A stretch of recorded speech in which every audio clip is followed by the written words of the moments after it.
नमस्कार दोस्तों, आज हम पाटीदार यानी कि पटेल के इतिहास के बारे में बात करेंगे। आप जानते ही होंगे कि पाटीदार यानी कि पटेल आज पूरी दुनिया में प्रसिद्ध है। इंडिया की ही अगर हम बात करें तो पूरे इंडिया में सभी जगह पाटीदार हैं, लेकिन ज्यादातर पाटीदार गुजरात, राजस्थान, मध्य प्रदेश और महाराष्ट्र में रहते हैं। सिर्फ ब्रिटेन में ही लगभग 2 लाख से अधिक पाटीदार हैं, जो कि वहां पटेल नाम से जाने जाते हैं। इतना ही नहीं, अमेरिका में हर 8 भारतीय पर एक नागरिक पटेल है। इंडिया के लगभग 20% बिजनेसमैन पाटीदार है और उन 20% बिजनेसमैन में से 70% बिजनेसमैन गुजरात से हैं, जो पटेल नाम से ही जाने जाते हैं। भारत में भी पाटीदार को अलग अलग उपनाम से जाना जाता है। पाटीदार समाज की जनसंख्या पूरे भारत में लगभग 30 करोड़ के आसपास है। आप जानते ही होंगे, भारत के सबसे पहले गृह मंत्री सरदार वल्लभ भाई पटेल भी पाटीदार समाज से ही थे। यह थे पाटीदार के बारे में कुछ फैक्ट। अब मैं आपको पाटीदार का इतिहास बताने जा रही हूँ कि पाटीदार की उत्पत्ति कहाँ से हुई, किस तरह पूरी दुनिया में पाटीदार ने अपना नाम फैलाया। पूरी इन्फॉर्मेशन के लिए वीडियो को लास्ट तक जरूर देखिएगा। ये वीडियो देखने के बाद आप भी इन पे गर्व करेंगे। वैसे तो पाटीदार के इतिहास के बारे में कई पौराणिक कहानियां हैं, लेकिन कहा जाता है कि पाटीदार आर्य समूह के वंशज हैं, जो कि सिंधु घाटी में बसे हुए थे, जो आज भी पंजाब और पाकिस्तान के बीच में स्थित है। फिर आर्य समूह काम के हिसाब से 4 भागों में विभाजित हो गए। पहला ब्राह्मण, जिनको शिक्षा और धार्मिक सेवाएं दी गई। दूसरा क्षत्रिय, जिन्होंने युद्ध में भाग लिया और शासन किया। तीसरा वैश्य, जिनको व्यापार का काम दिया गया। और चौथा क्षुद्र, जिन्होंने तीनों समाज की सेवाएं की। इसके बाद क्षत्रिय को फिर से 3 वर्गों में विभाजित किया गया। पहला राजन क्षत्रिय, जो राजा और नेता बने। दूसरा क्षत्रिय योद्धा, जो युद्ध लड़े।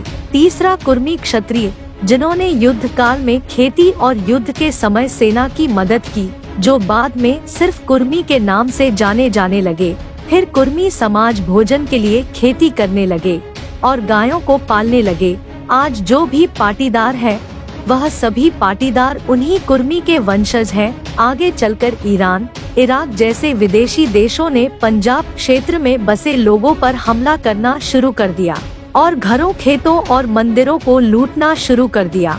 इन हमलों को देखकर कुर्मी और अन्य लोग पंजाब छोड़ने पर मजबूर हो गए और भारत के अलग अलग हिस्सों में जाकर बस गए। कुर्मी का एक बड़ा समूह गुजरात के उंझा के पास चला गया। आप जानते ही होंगे, पाटीदार समाज को 2 समूहों में बांटा गया है, एक लेवा पाटीदार और एक कड़वा पाटीदार। कुछ लोगों का यह भी कहना है कि पाटीदार समाज भगवान श्री राम के वंशज है और भगवान श्री राम के पुत्र लव और कुश के नाम पर ही पाटीदार समाज के 2 समूह का बंटवारा हुआ। लव से लेवा पाटीदार और कुश से कड़वा पाटीदार।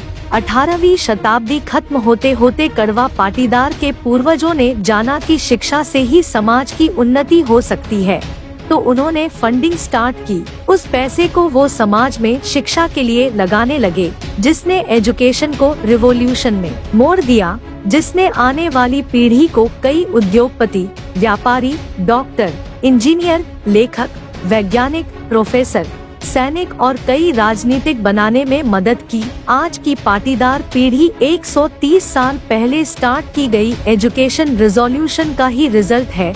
19वीं शताब्दी की शुरुआत में कड़वा पाटीदार समाज ने कई सम्मेलन बनाए और सभी को जागरूक किया और पुराने रीति रिवाजों को बदलने के लिए प्रेरित किया, जैसे कि बाल विवाह, अंतिम संस्कार समारोह, दहेज और मृत्यु भोज।